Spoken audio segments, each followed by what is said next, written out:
श्री शिव महापुराण पंचमी उमा संहिता अथैकविंशोऽध्यायः। कर्मानुसार जन्म का वर्णन कर क्षत्रिय के लिए संग्राम के फल का निरूपण। व्यास जी बोले, स्वभावतः ब्राह्मणत्व की प्राप्ति बहुत कठिन है।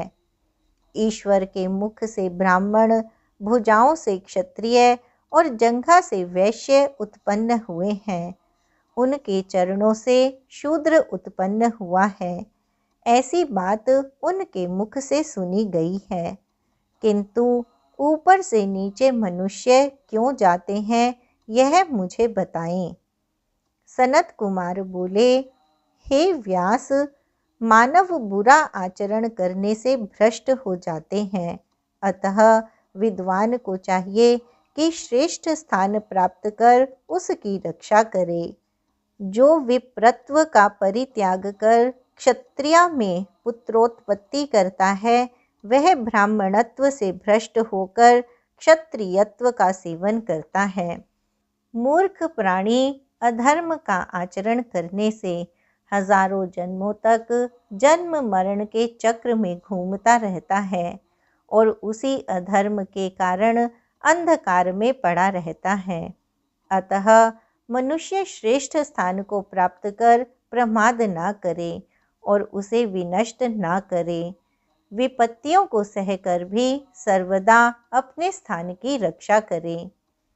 जो मनुष्य श्रेष्ठ ब्राह्मण का जन्म प्राप्त करके भी ब्राह्मणत्व का तिरस्कार करता है एवं भक्ष्य अभक्ष्य का विचार नहीं करता, वह पुनः क्षत्रिय हो जाता है।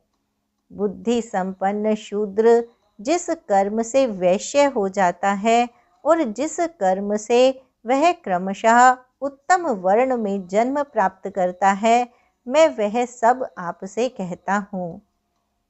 शूद्र कुल में जन्म ग्रहण कर शास्त्र में जैसा उसका कर्म बताया गया है, उसे करना चाहिए।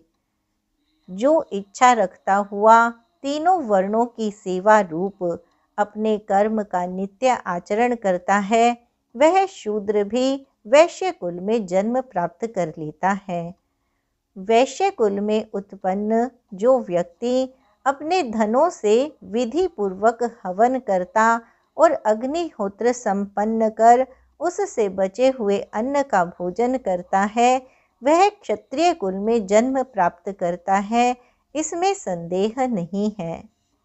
जो क्षत्रिय विपुल दक्षिणा वाले संस्कार युक्त यज्ञों के द्वारा यजन करता है, स्वर्ग की कामना करता हुआ स्वाध्याय तथा तीनों अग्नियों की शुश्रूषा करता है, हाथ पैर धोकर शुद्ध हो भोजन आदि क्रिया संपादित करता है तथा धर्म पूर्वक नित्य पृथ्वी का पालन करता है, धर्म परायण होकर ऋतु काल में ही अपनी भार्या के साथ समागम करता है, धर्म आदि तीनों वर्गों का सेवन तथा अभ्यागत मात्र का आतिथ्य सत्कार करता है, पंचभूत बलि प्रदान करता है और गौ, ब्राह्मण तथा अपने राष्ट्र के हित के लिए संग्राम में प्राणों का त्याग कर देता है, उस कर्म के द्वारा अग्नि एवं मंत्र से पवित्र वह क्षत्रिय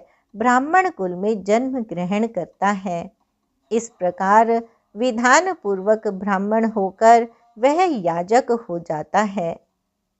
सदा अपने कर्मों में संलग्न सत्यवादी एवं जितेंद्रिय वह ब्राह्मण देवताओं के लिए भी प्रिय होकर स्वर्ग को प्राप्त कर लेता है।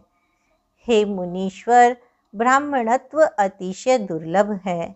मनुष्यों के द्वारा यह बहुत कष्ट से प्राप्त किया जाता है। ब्राह्मणत्व से सब कुछ प्राप्त होता है, यहाँ तक कि मनुष्य मोक्ष तक प्राप्त कर लेता है। इसलिए ब्राह्मण को धर्म परायण होकर पूर्ण प्रयत्न के साथ सभी पुरुषार्थों के साधन स्वरूप उत्तम ब्राह्मणत्व की रक्षा करनी चाहिए। व्यास जी बोले, हे मुनि श्रेष्ठ, आपने इस लोक में क्षत्रिय के लिए युद्ध का बहुत महात्म्य कहा है। मैं इसे विस्तार से सुनना चाहता हूँ। हे वक्ताओं में श्रेष्ठ, आप उसका वर्णन कीजिए। सनत कुमार बोले, क्षत्रिय बहुत दक्षिणा वाले अग्निष्टोम आदि यज्ञों का अनुष्ठान करके भी उस फल को प्राप्त नहीं करता है जो उसे युद्ध में मिलता है। यज्ञ कर्म को जानने वाले तत्वज्ञानियों ने ऐसा कहा है। अतः शस्त्र जीवियों को जो फल प्राप्त होता है उसका वर्णन मैं आपसे करता हूँ। जो शूरवीर क्षत्रिय शत्रु की सेना को मसल डालता हुआ निरंतर धर्म पूर्वक युद्ध की कामना करता है, उसे धर्म, अर्थ और कीर्ति की प्राप्ति होती है। जो अपने शत्रु के सम्मुख उपस्थित होकर संग्राम करता है और उसकी गति का अतिक्रमण करता है, उसे धर्म, अर्थ, काम और दक्षिणा सहित किए गए यज्ञ का फल प्राप्त होता है। जो क्षत्रिय युद्ध में अपराजित होता है वह विष्णु लोक को जाता है।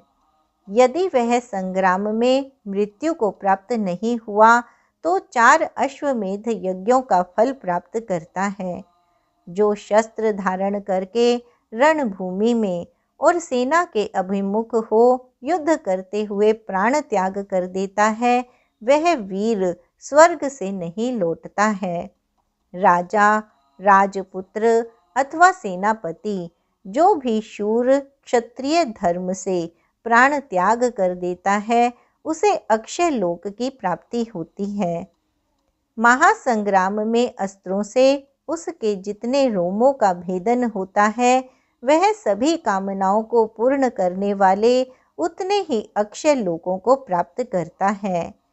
हे व्यास, वीरासन, वीरशय्या और वीर स्थान की स्थिति उसके लिए इस लोक में और परलोक में सर्वथा स्थिर रहती है। गौ, ब्राह्मण, राष्ट्र एवं स्वामी के लिए जो प्राणों का त्याग करते हैं, वे पुण्यात्माओं की भांति परलोक जाकर सुख प्राप्त करते हैं। जो अपने राजा के लिए युद्ध में धर्म पूर्वक लड़ता हुआ ब्राह्मण को भी मारकर बाद में स्वयं प्राण त्याग करता है, वह स्वर्ग से नहीं लौटता है। संग्राम में मांस का भक्षण करने वाले जंतुओं एवं हाथियों के द्वारा मारे गए व्यक्ति की भी उत्तम गति होती है, और ब्राह्मण, गौ तथा अपने स्वामी के लिए प्राण का परित्याग करने वाले को विपुल पुण्यदायिनी अक्षय गति की प्राप्ति होती है। व्यक्ति सैकड़ों यज्ञों का अनुष्ठान करने में समर्थ हो सकता है, किंतु युद्ध में अपने शरीर का परित्याग करना बहुत ही कठिन है। संग्राम सभी वर्णों के लिए, विशेषकर क्षत्रिय के लिए, सब प्रकार से पुण्यप्रद, स्वर्गप्रद तथा स्वरूप प्रदान करने वाला है। अब मैं सनातन युद्ध धर्म को विस्तार के साथ कहता हूँ। जिस तरह के व्यक्ति पर प्रहार करना चाहिए और जिसे छोड़ देना चाहिए।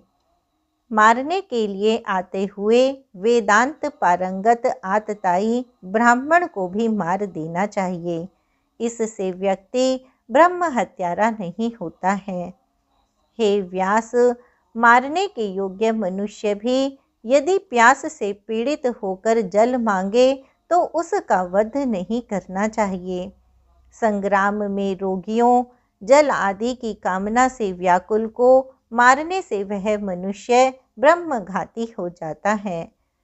रोगग्रस्त, दुर्बल, बालक, स्त्री, अनाथ, कृपण, टूटे हुए धनुष वाले, टूटी हुई धनुष की डोरी वाले व्यक्ति को युद्ध में मारने से निश्चित रूप से ब्रह्म हत्या का पाप लगता है। इस प्रकार विचार करके जो बुद्धिमान व्यक्ति उत्साह से युद्ध करता है, वह इस जन्म का फल प्राप्त करके इस लोक तथा परलोक में आनंदित होता है। इति श्री शिव महापुराणे पंचम्याम उमा संहितायाम रणफल वर्णनम नामैकविंशोऽध्यायः।